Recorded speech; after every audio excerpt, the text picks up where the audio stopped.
साथियों, ग्रहों में सेनापति अर्थात मंगल देव 23 अप्रैल 2024 को सुबह 8:19 में मीन राशि में गोचर कर रहे हैं।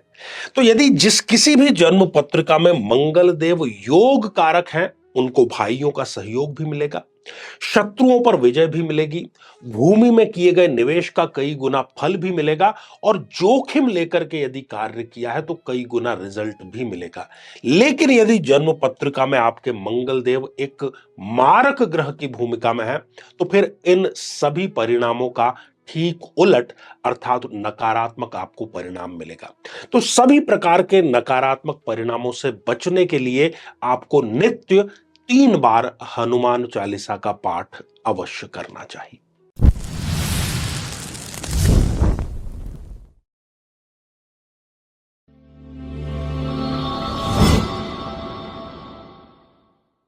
साथियों, कहने को तो राहु का फिजिकली कोई अस्तित्व नहीं है, लेकिन जन्म पत्रिका की यदि हम बात करें, ग्रहों की यदि हम बात करें, तो जीवन के 80 से 85% समस्याएं कहीं ना कहीं राहु जनित समस्याएं हैं।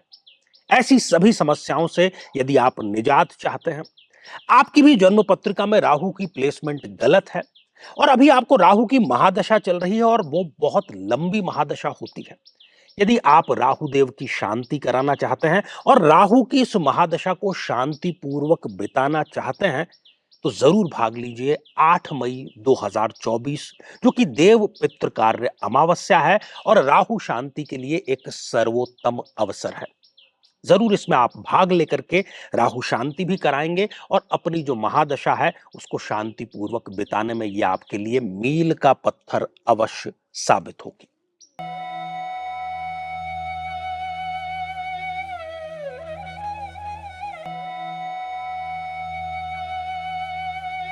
तो मेरे बहुत ही प्रिय और बेहद सम्मानित साथियों, हृदय की असीम गहराइयों से अभिनंदन, बहुत बहुत हार्दिक स्वागत। साथियों, इस अंतरिक्ष में, इस ब्रह्मांड में निरंतर ही गतिमान ग्रह हमें प्रभावित करते ही रहते हैं, लेकिन कुछ महत्वपूर्ण गोचर ऐसे होते हैं जो हमारे पूरे के पूरे जीवन को एक प्रकार से उलट के रख देते हैं या बहुत गहराई से प्रभावित करने का कार्य करते हैं। तो ऐसा ही एक बहुत ही महत्वपूर्ण गोचर, एक बहुत ही महत्वपूर्ण ट्रांजिट होने जा रहा है 23 अप्रैल 2024 को। जी हां, मंगल देव जो हैं वो गुरुदेव की राशि मीन में गोचर कर रहे हैं और इस गोचर का समय होगा 23 अप्रैल को सुबह 8:19।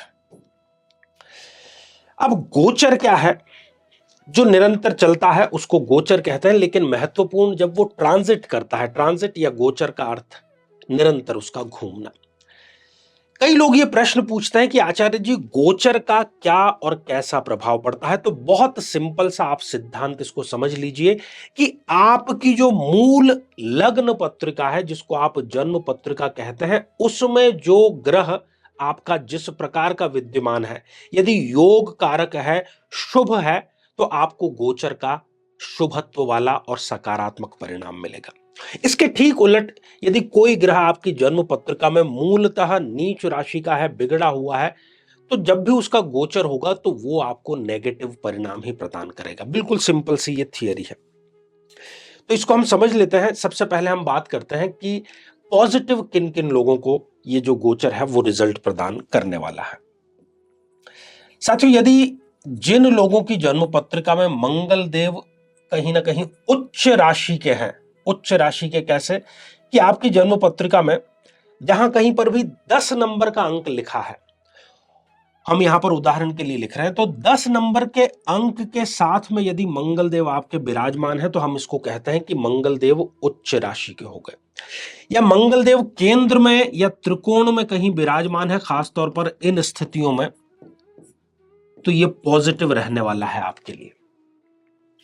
यदि मंगल देव किसी ग्रह के साथ में बैठे हुए, खासतौर पर यदि गुरुदेव के साथ में है या चंद्र के साथ में है, तो इन स्थितियों में वो आपको पॉजिटिव रिजल्ट प्रदान करेंगे। इवन यदि वो सूर्य के साथ में भी है तो इन तीनों ही स्थितियों में वो आपको शुभ रिजल्ट प्रदान करेंगे। क्या क्या शुभ रिजल्ट वो प्रदान करेंगे आपको?